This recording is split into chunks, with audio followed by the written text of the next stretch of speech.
Hi, everyone. Welcome, welcome. Good afternoon. We'll be starting in about a minute.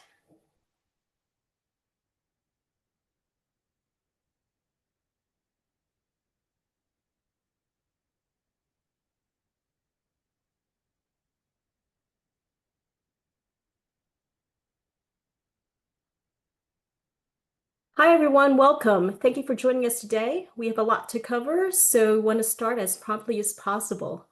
I'm Nina Delas Alas, a Senior Associate at MN Associates, Inc., or M&A. We are building on last week's Hedges G presentation. So our session today will feature an interactive activity, providing you with the opportunity to do Hedges G calculations using sample data sets. Next slide, please. Before we begin, let me quickly go over a few housekeeping items. First, if you are just joining us or haven't done so already, please take a moment to introduce yourself and post your questions in the chat. If you've used Hedges G or Cohen's D before, please let us know in the chat too. Second, we are happy to have a live transcriptioner providing closed captioning. We also have our AAAS colleagues to support us. So should you have any technical difficulties or questions, please contact Jamila Blake in the chat or send her an email. Nina, you got muted. Oh, I'm sorry. Did you hear me for saying? Okay, so everyone, just want to make sure you're hearing me all right. Yeah, Sounds good perfect. now, thanks. Thank you. So just want to say is we're going through a little bit of some housekeeping here. And so just want to recognize we have a live transcriptioner providing closed captioning. We also have our AAAS colleagues to support us. So if you have any technical difficulties or questions, please contact Jamila Blake in the chat or send her an email at jblake@AAAS.org. So thank you so much for Annabelle and Jamila for keeping us well supported. Third, the slides for today's session is available for download, though we will be heavily relying on Google Sheets for the activities to follow. So we'll provide the Google Sheets link over the course of the webinar. And you'll see links provided in the chat throughout our session. Finally, we will really appreciate your feedback. So please take a moment to complete the survey at the end of the webinar. Next slide, please. It is important for me to take a few disclaimers and share those with you. The material is based upon work supported by the National Science Foundation under the grant number 2224093. Any opinions, findings, interpretations, conclusions, or recommendations expressed in this material are those of its authors and do not represent the views of the AAAS Board of Directors, the Council of AAAS, AAAS membership, or the National Science Foundation. Additionally, the AAAS S STEM Rec is promoting consultation with MN Associates, Inc., as they are a REC partner. However, this does not constitute an endorsement of MN Associates, Inc. as evaluators by the National Science Foundation. Next slide, please. As mentioned, today's webinar builds on last Tuesday's introduction on Hedges G. If you are not able to participate in last week's session or need a refresher, the slides and recording are available in the event webpage. So a link will be provided. Next slide, please. So at this time, we do want to take a quick poll to see who did show up at last Tuesday's webinar or watched the recording soon after. So if you take a moment.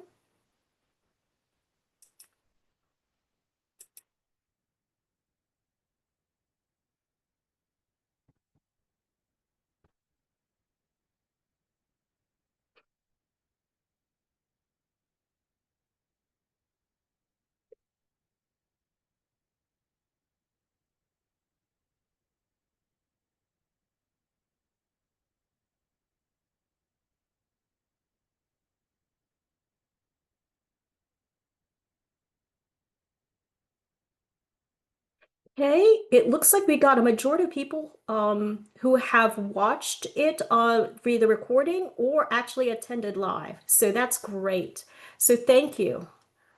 We hope to really build upon your experience from last week to this week.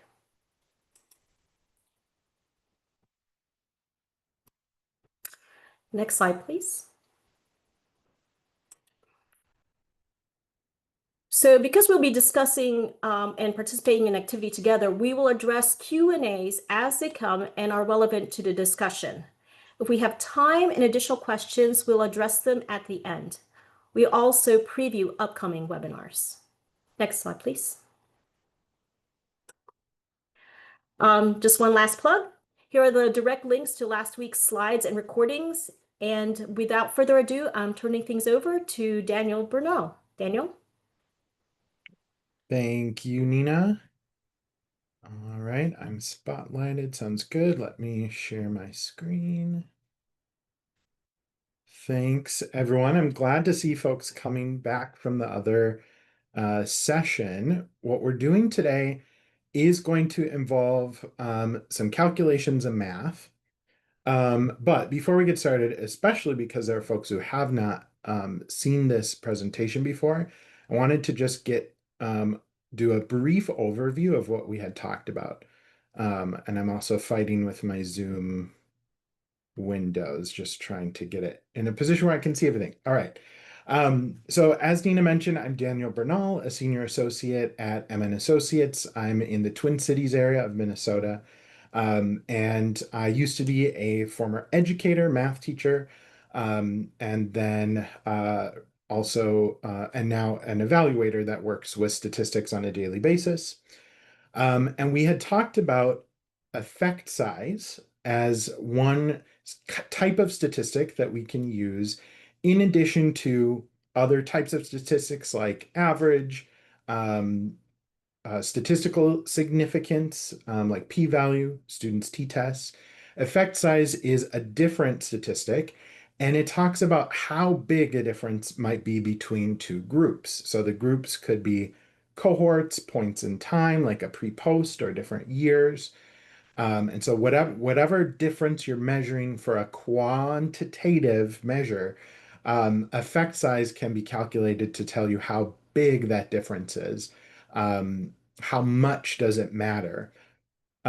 This can be part of a meta-analysis, but it's not the same thing. So often you'll see effect size used because you can use it to average a lot of different groups. However, meta-analysis also includes other components, and you don't have to do a meta-analysis every time you're using effect size.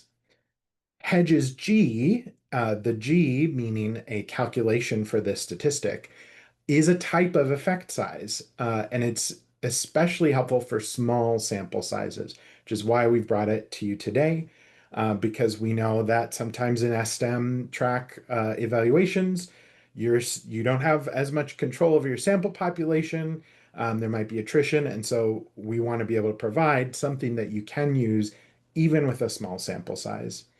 It's a variation, Hedges G is a variation on Cohen's D, and we'll actually be doing Cohen's D together as well, because you have to do that first before you can get to Hedges G. And we'll review in some of these examples exactly when we would want to use Hedges G.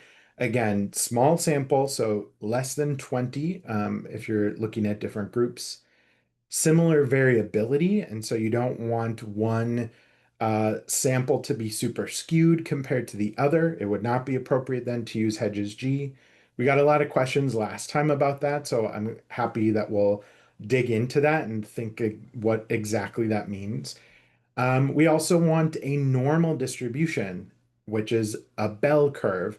So if your data is like rolling a dice where someone's equally likely to get a 1 versus a 6, that's not a bell curve. That's going to be a flat line if you map out all of the different dice rolls. So this is mostly applicable to data that you would do on different instruments like surveys that you're collecting. Anything that involves human data, a lot of that is a normal distribution. And I'll show you a quick way that you can actually look at your data visually to be able to see, does it look like a bell curve or not? And then we'll talk a little bit today too about interpreting it. And last time we talked a lot about context matters. These benchmarks that Cohen developed, 0.2 being a small effect, 0.5 being a medium effect, and 0.8 being a large effect, those are all relative to the field. And so understanding effect size within the context of the field you're working in is really important. In education, even a 0.2 can be very significant, depending on what measure you are looking at. And this speaks to program's impact, the benefit that participants are receiving, growth you can compare. So we'll talk about a few examples today in the data set. I'm realizing I don't have the chat open to be looking for questions. So one moment. Let me make sure I've got that open. Okay. Lots of moving parts here. So the first thing we'll want you to do is make a copy of this workbook, this Google Sheet.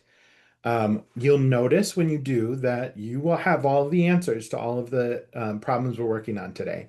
So if you don't want to see them, don't look at them. I will be going through the answers after each example. And basically today we have 3 data sets prepared. The first one will be a demo, so I'm going to show you exactly how to do the calculations. The second will be, we'll do it in parts together, so giving you a little bit of opportunity to practice. And the third one, we'll see if you can do it on your own, and I'll be here if you have questions and need help. So without further ado, or actually I'm gonna just give 30 seconds for you to make a copy of that. Let me know if it's not working for some reason. There we go. I can see all of the anonymous blobfish, axolotl, capybara, so I know people are able to see it. Okay, so if you're following along, go ahead and look at data set 1 demo, that tab down below. Each one's going to be part of a scenario. So in this scenario, we have first year STEM cohort, and we're measuring a sense of belonging scale that they took during their orientation and the end of fall. And so it's a 1 through 5 scale. The exact scale doesn't, or the exact instrument doesn't matter. It could be anything on that 1 to 5 scale, but we wanted to kind of ground it in a scenario that might be relatable. So our goal today is going to be to calculate Hedges G for the change from the pre to post. So we're treating those as 2 different groups. So here's my data set on the left-hand side. Each of our 20 scholars, I have their pre-score and post-score. And if you're thinking this is a beautiful data set because everyone has both pre and post, we've matched all of our scholars, you are correct. So we're starting easy. We'll get to some harder data sets in later on. So I'm going to go through these steps here. The first step is going to be to calculate the sample size, average, and standard deviation for each group. And you might be thinking, well, it's 20 scholars, so the sample's 20 in pre and 20 in post. You're right. However, we want to be showing you the method that we're using so you can apply this to data sets that might be larger or missing a lot of data. And these formulas are going to work in those scenarios. So I have the formulas all laid out here. So it's not, super hard to type these in. However, it's a good thing to be really comfortable with these formulas because the data set won't look exactly like this. So you'll need to understand exactly what we're doing in each one. So the count A formula in Google Sheets and Excel looks at a range of data. So I've highlighted my pre-scores here, and it's going to count how many of those cells in that range actually have data and aren't just blank. So this is what I mean when it's like, this is good for a data set that's missing data because you can easily determine exactly how many samples you have. So when I hit enter, it's going to give me 20, which is what I expected.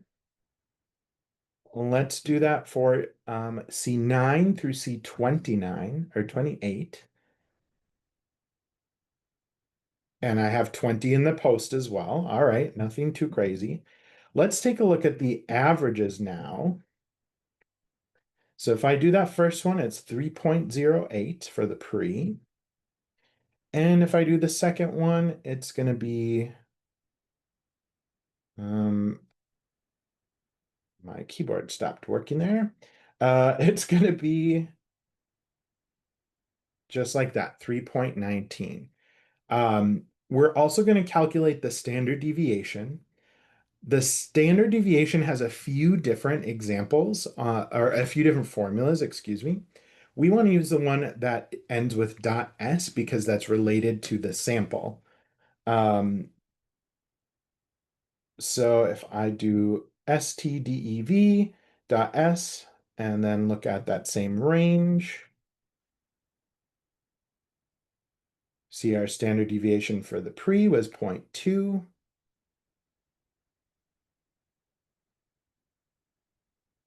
And our standard deviation for the post was 0.23. When we talk about variability, this is very important, the standard deviation. So I'm actually going to do a step 1.5. This is not exactly part of calculating, it's part of checking your assumptions. So we talked about the variability needs to be equal between your two groups. So in this case, the pre and the post, and they should be part of a normal distribution or that bell curve. So for the variance or standard deviation, there's actually a 2-to-1 rule of thumb that statisticians use and researchers, where if one is more than twice the size of the other, so we're looking at our standard deviations, if one of them is more than twice the size of the other, that is not equal enough to be able to make this type of statistical comparison with a good assumption. And so there is a way that you can do that. You could either just, you pull out a calculator, divide those by each other, make sure you're starting with the larger one. But in Excel, we can say, I don't need to be able to see the larger one. I can just say, what is the maximum of those two numbers, and then divide by the minimum of those two numbers. And that's 1.07, so it's definitely very close. It's not larger than twice the size of the other. And this is a simple example, so we can tell that right away. So equal variability, we can check off. That is something that we can say is correct to use Hedges G. The next thing I want to do is look at the histogram. And if you haven't used a histogram before, it is a chart type that is actually under the custom, the charts. How did I'm used to using Excel, so Google Sheets is a little bit different. Histogram, it's under other.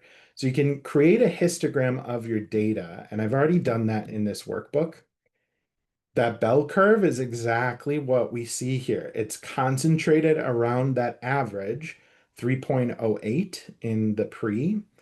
And we can see that it's also concentrated in the post around 3.19, a little bit skewed this way, which is why the variability is slightly larger, but they're close enough to be able to do. What we're looking for of not a bell curve would be if it was just like flat across. That would be like if you roll dice, that kind of distribution. So the histograms here are really just to show you that yes, we have a bell curve for this data set. So let's move on to step 2.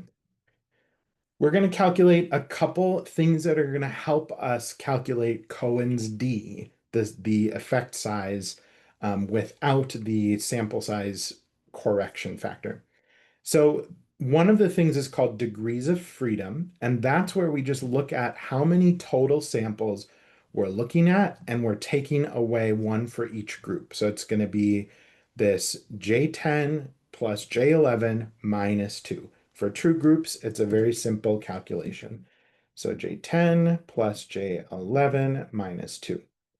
So our degrees of freedom is 38. And if you're like, what is a degree of freedom? It's a statistical term for these purposes, again, it's just going to help us calculate Cohen's d. So for two groups, it's always going to be adding the sample size and subtracting 2. When we have our pooled standard deviation then, because we need to look at a standard deviation for all of this data, this is the most complicated mathematical formula here. So the best thing you can do is check your parentheses because we've got a lot going on, and I kind of color coded. So we're dealing with the sample size -1, which is a degree of freedom, and we're multiplying that by the standard deviation squared for this blue is for the pre. Then we're doing the same thing for the post, and we're adding that together. So that's the degrees of freedom here times the standard deviation squared.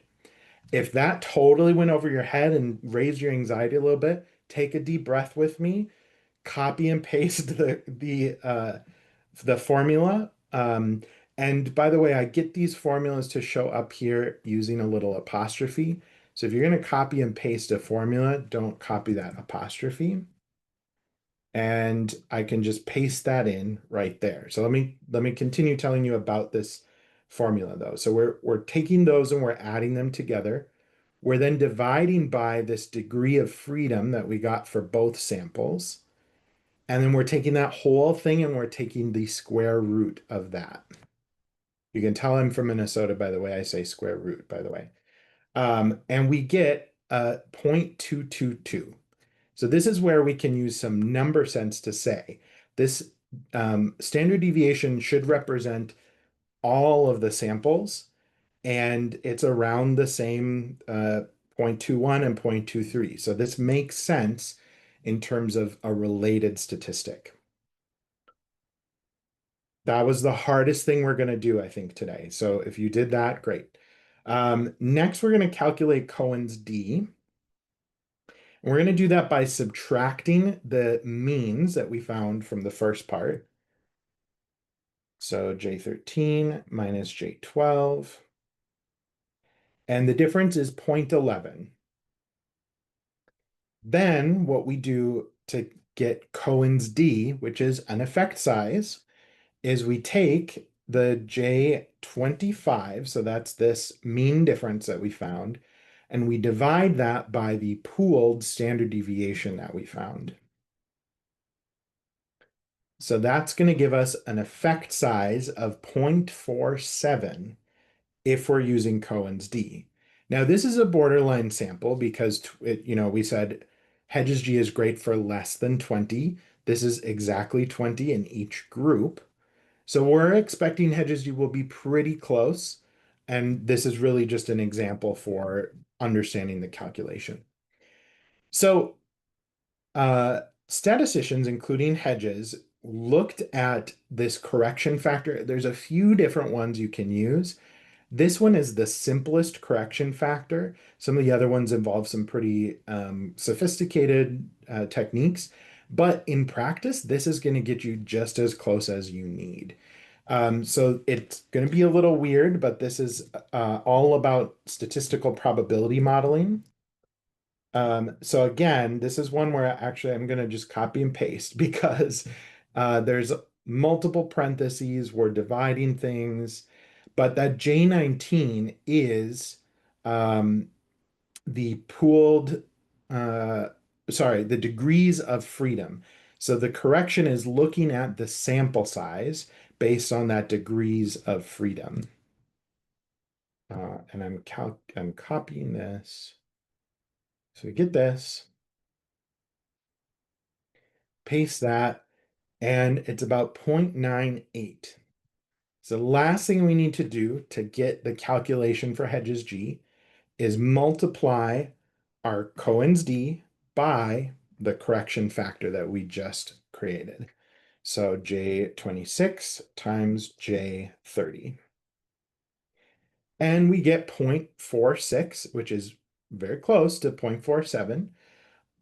And that is the effect size. So we can say G equals 0.46 is our answer But if we're interpreting that and translating it into plain language, we can say the growth between pre and post of 0.11 points was a medium effect. And then you always want to report what that effect size was in your calculations. So this was an example from beginning to end of calculating Hedges G with a detour to Cohen's D along the way. And we can check against our answers here, but I also had them pulled up the whole time, so I was making sure not to do too much on any errors that came up. So go ahead and put in the comments if you feel ready to do data set 2, or if you have any questions before we move on to doing one kind of side by side together. And I'll wait.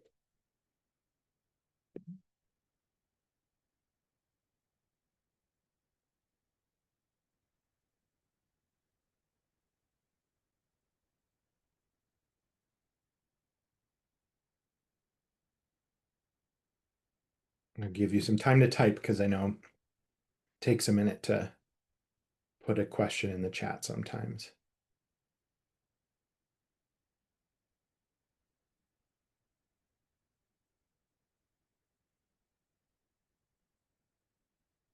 Okay.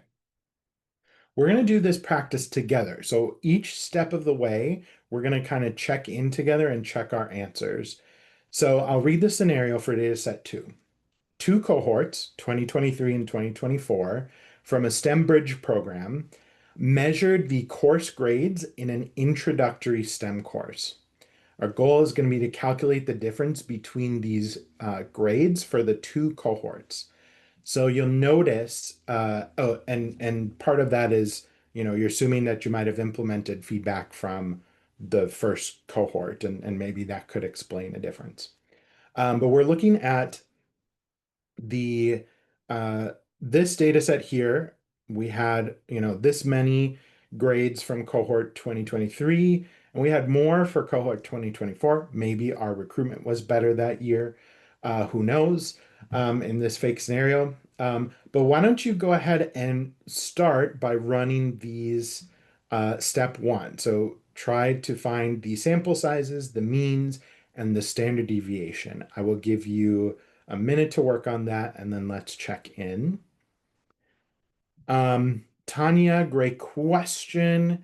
I'm not a huge SPSS user, but we do have some resources at the end of this tabs down here where there is an SPSS resource. I would recommend checking that out.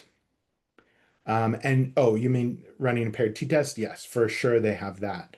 I think in that set of resources, and I can double check. And then Carly, the correction factor is based off of the degrees of freedom, which is based off of the sample size. So that's where the correction takes the sample size into account. Great question.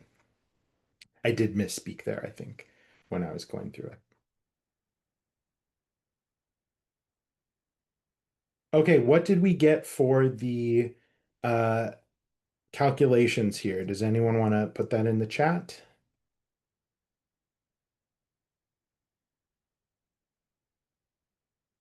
Hopefully this is again the easiest component of this step here.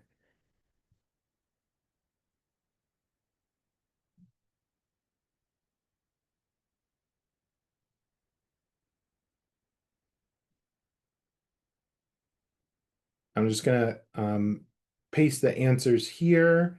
We're seeing some people responding. There's 12 in this first cohort, which we can check by looking at the count here when we highlight it. 15 in the second cohort. Their averages were about 73.75 and 76.13. And their standard deviations were 9.8 and 8.9 or 9.0 if you're rounding. So hopefully you were able to get those. And I'll just do this very quickly here. The dividing the larger standard deviation by the smaller one, we would get 1.09. So we know that those standard deviations have equal enough variability. And our histograms look, I mean, this is like a perfect bell curve, and this one is a little skewed, and that's okay because we know it's that general shape is what we're looking for. Okay. Why don't you go ahead and do the next step, and we'll ask for the degrees of freedom number and the pooled standard deviation, and you can round just to the nearest tenth on that if you prefer. And I'll tackle some questions. Carol asked, does this apply to samples that are larger? Yes. When we go to looking at Hedges G, that correction factor is going to basically be 1.0 for the larger sample size you have, because that degrees of freedom is going to be a huge number. And so again, Hedges G and Cohen's D are going to be very, very close for a large sample. And it's for your smaller samples that you'll want to use the usually more conservative Hedges G so that you're not over exaggerating the effect size because of the sample.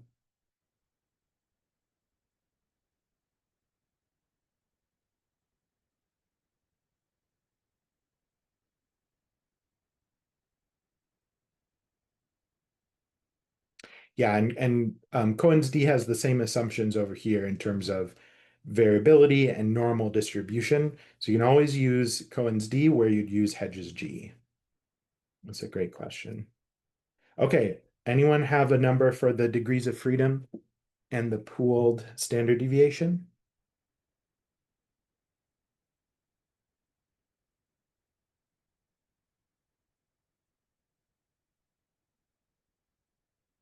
I'll move my mouse so you can see the formula again there. Yes, we have 25 for the degrees of freedom. And again, that is just taking our 12 and 15 from our samples, adding those together to get 27 and subtracting one for each group. So subtracting 2 to get 25. And then that 9.35 is the pooled standard deviation. Again, quick check, it is in the middle of those two standard deviations, so that makes sense. Let's move on to step 3, calculating the mean difference and Cohen's D. Go ahead and try that on your own. And let me know if we're going too fast and if you're running into issues with the previous steps so that I can help you troubleshoot. That is a great question in the chat. Do you have to do a significance test before you calculate effect size? Significance tests tell you information about extrapolating to the larger population. More specifically, they talk about how much randomness might be in your sample. Is the difference that you're observing potentially due to random chance, right? Versus effect size, which is only telling you about the difference that you're observing in your samples.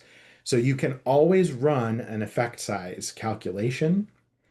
Folks who there's different philosophies, right? Folks who will only do effect size after significance testing may be more conservative. And they might be trying to use that to kind of bolster the result of significance. And this is where I think using Hedges G for small sample sizes is really helpful because you're just talking about your sample. You are not trying to necessarily prove that this sample can dictate other things. We had this question come up in part 1 where someone asked, does it matter if I find anything because it's such a small sample, we might not be able to extrapolate. But this is where meta-analysis comes in. If someone's looking at a bunch of small samples that were done in studies throughout the years and does a meta-analysis of them, then we're taking the power of the multiple small samples to create a bigger pool to draw from. And so I would say report effect size if that's relevant for your project or study because you don't need to have it be statistically significant first. Did we catch an error? Love that. Maybe formula edit needed for the Cohen's d on data set 2. Let's check it out.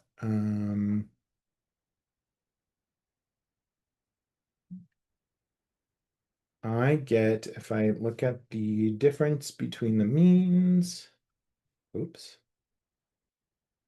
2.38. And then if we do this difference divided by the pooled standard deviation, we should get 0.254. Yep, I think that's correct. Unless, Carolyn, you're seeing something I'm not.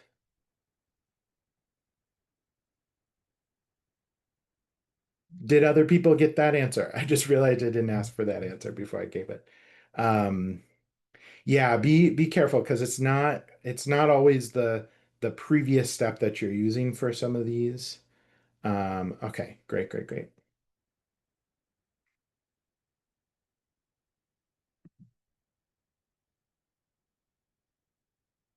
I will rely on you to let me know if you're running into issues with this.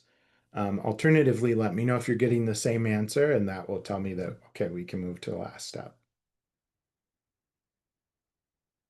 This is where when I was teaching math, I would say, I already know how to do this, so you got to tell me if you're learning it or if you still need some help.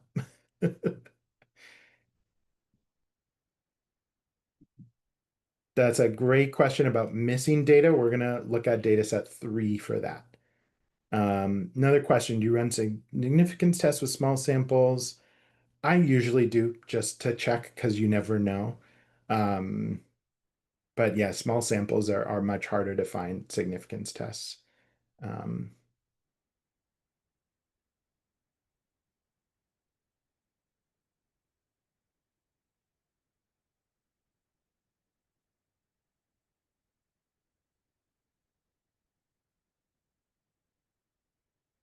did we find? See, J21 is the pooled SD.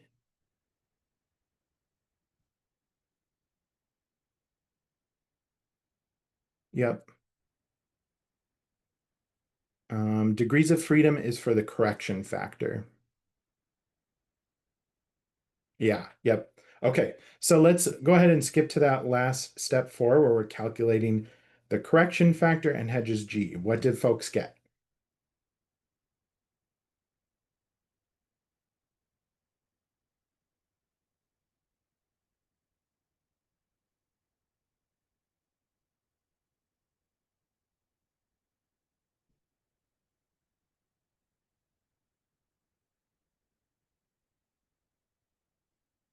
I'm like, wait, my answer doesn't match. I'm looking at data set 1 because I briefly went back there. My answers do match. Good job, all. So we did get a correction factor a little bit smaller this time, 0.96, and that'll bring our 0.25 down to about 0.247. And then we can simply say 0.2. I like to round like that for effect size to 2 decimal places. And we can say, and this gets to Tanya's question a little bit, because right, if we look at the scenario, we're not looking at the same students each time. We're looking at different cohorts going into a STEM bridge program. And so it's not pre and post. Um, but to your point, the samples are not the same, and that is okay for this calculation. And we're actually going to talk about that in the next example. So I can say the difference that we observed between cohorts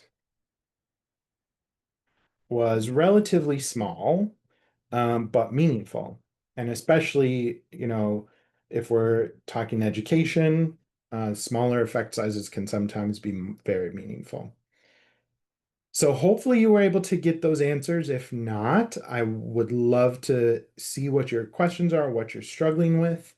We might not have enough time to go through this entire example, but it's one that you can do on your own for data set 3. I do want to talk about some of the challenges for this data set specifically. So the scenario is Scholars in a STEM course are rating themselves on a scientific communication confidence scale. So something like, I feel comfortable using scientific terminology in a presentation, right?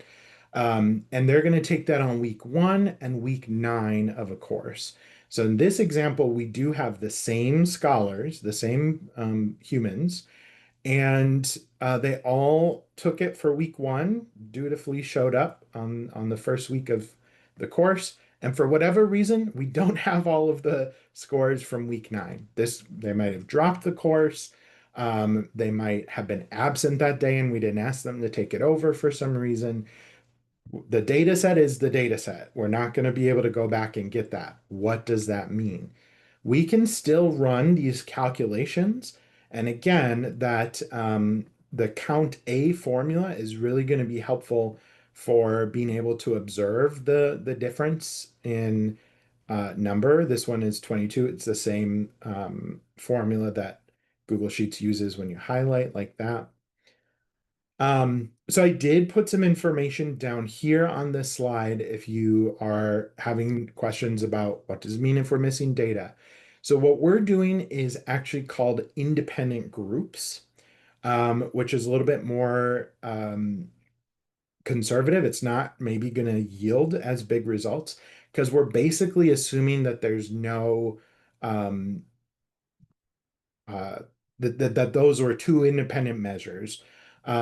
Because in a paired analysis where you'd want to measure with true within scholar change, it uses a slightly different calculation. And the con of using that is then we'd have to eliminate 3 students from our sample size. So it's really more about uh, reporting exactly what calculations you did rather than saying there's one that you always have to do over the other. But Cohen and Hedges did say if you are doing a true, paired analysis where you're matching pre and post, you can use something else called the standardized mean change instead of the pooled standard deviation. And there's information in the resources if you want to learn more about that. You will probably get a very similar answer for these small data sets. Um, However, again, how we handle this and how we handle attrition in general say exactly how you handled missing data. Did you include it? Did you take those students out? Um, and also think about why there's attrition in your sample. Were they absent or did they drop out? Was the course too difficult? Were they feeling really, really not confident at the beginning of the course? Because that can all impact your data and impact the reporting that you're doing. And so it's really important to be able to say, and you don't have to go into the huge long explanation that I just did. You can simply say, we're looking at completers, those who completed the week 9 only, or we're looking at all available data, even though some were missing from that second point.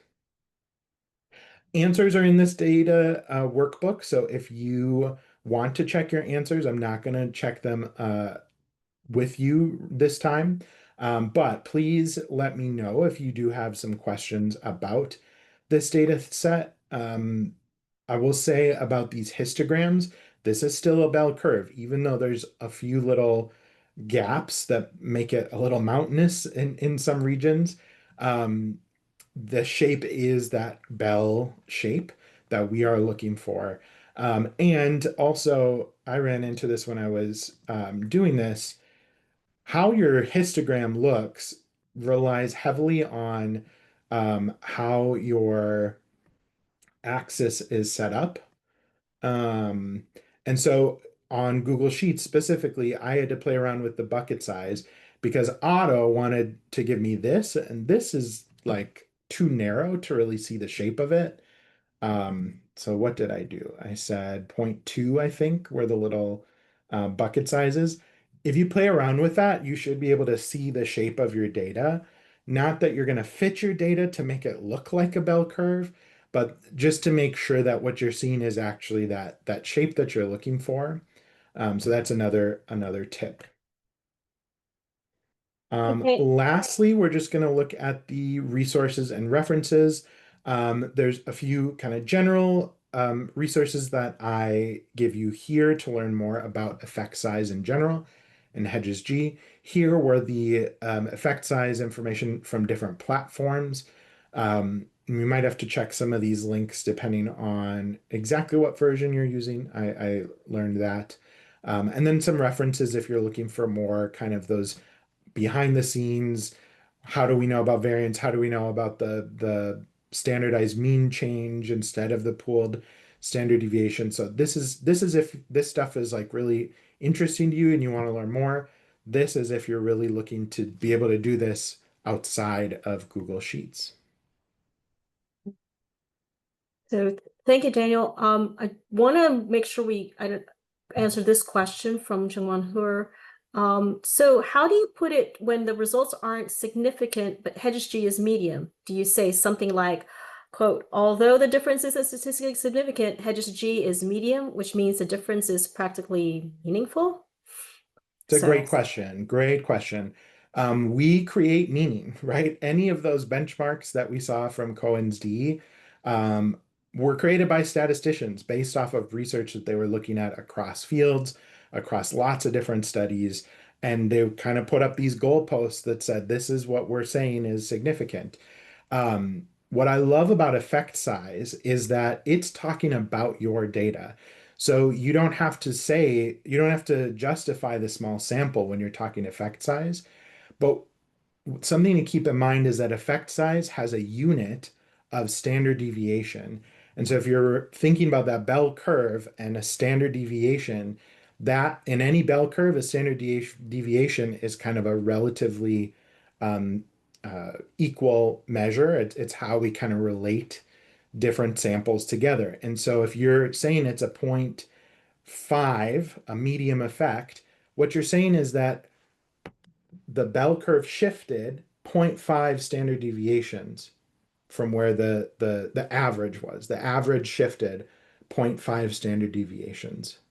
That's true regardless of whether it's statistically significant or not. And so if you think about it in that lens, you're really applying meaning to how far it shifted.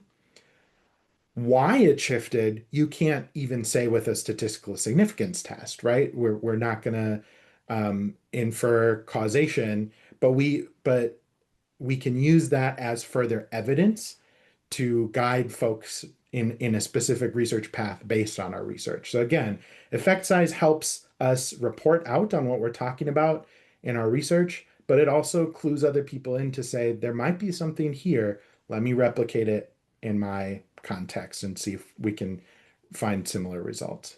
I hope that made sense. yeah, I mean, and actually it's a great segue too, because going through the list of participants, we have two people who have some experience working with Hedges G and or Cohen's D. So Melissa Page and Amy Owen, if you want to unmute yourselves and say and perhaps share what your experiences are in working in some of these kind of gray areas and intricacies based on your experience, that'll be great.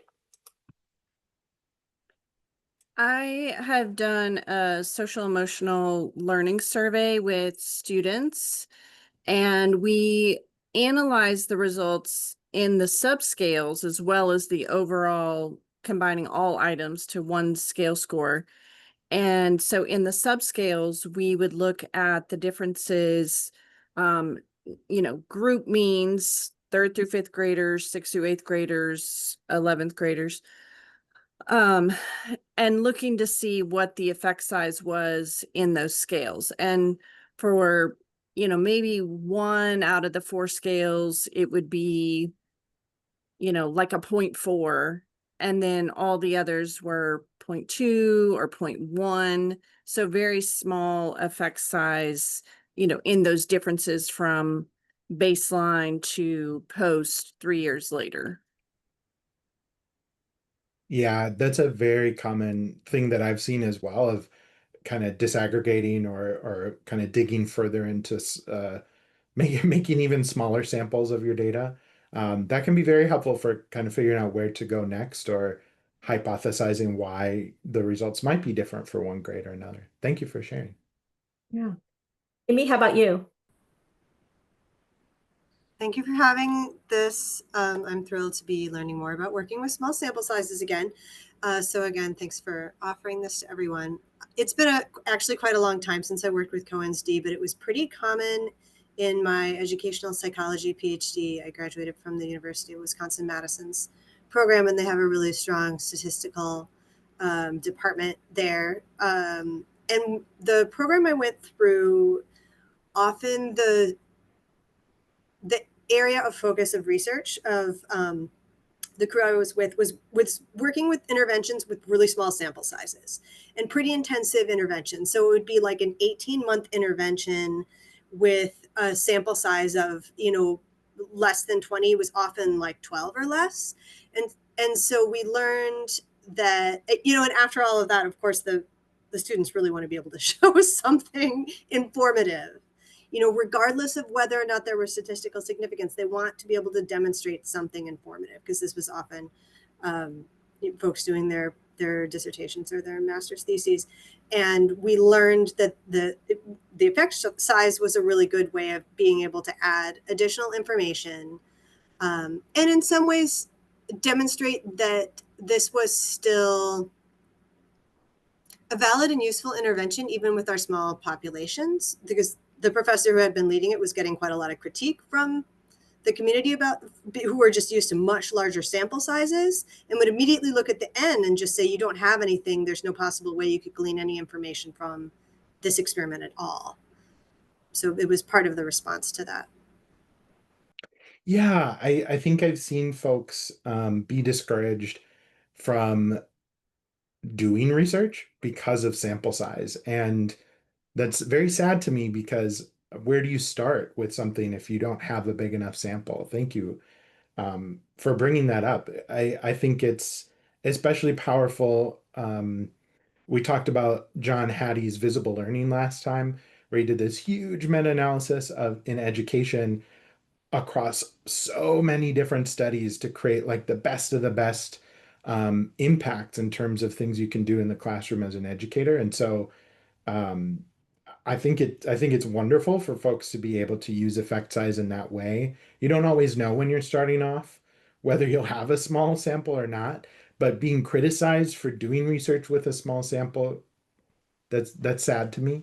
Um, I also think there's so much to be said too for um, we talked last time about qualitative, and effect size is one part. Statistical significance is one part of research. It shouldn't be the be all end all. And there's actually a lot of resources too in non-Bayesian statistics, where you can actually get into like modeling using the sample that you've created, instead of saying, well, the sample's too small for this. You can say, if we had a larger sample, it might look like this. Using statistical methods that just aren't as common because they don't meet that benchmark of statistical significance. So lots to explore if this is interesting to you. Yeah, mixed methods. Exactly, Amy, exactly. Yeah. I'm going to leave it for one more. Caroline, do you have a nice short kind of share they can do? Caroline? Thanks, Nina. I'm sorry my video's off, but having No camera worries. difficulty. I have worked with Hedges G and CoNSD quite a bit in my work, and it's been a while since I've applied it to a small sample size, so this is really helpful for me as well. But one of the things I was just going to mention for the group is that when we've used it in the past and we've been trying to determine what we might anticipate a Hedges G would look like for, say, the data we're working with, is looking around, obviously, the literature and seeing what effect sizes have been found for similar interventions or similar areas of research. And then that way it helps us know what we might expect in our sample size or hope to see.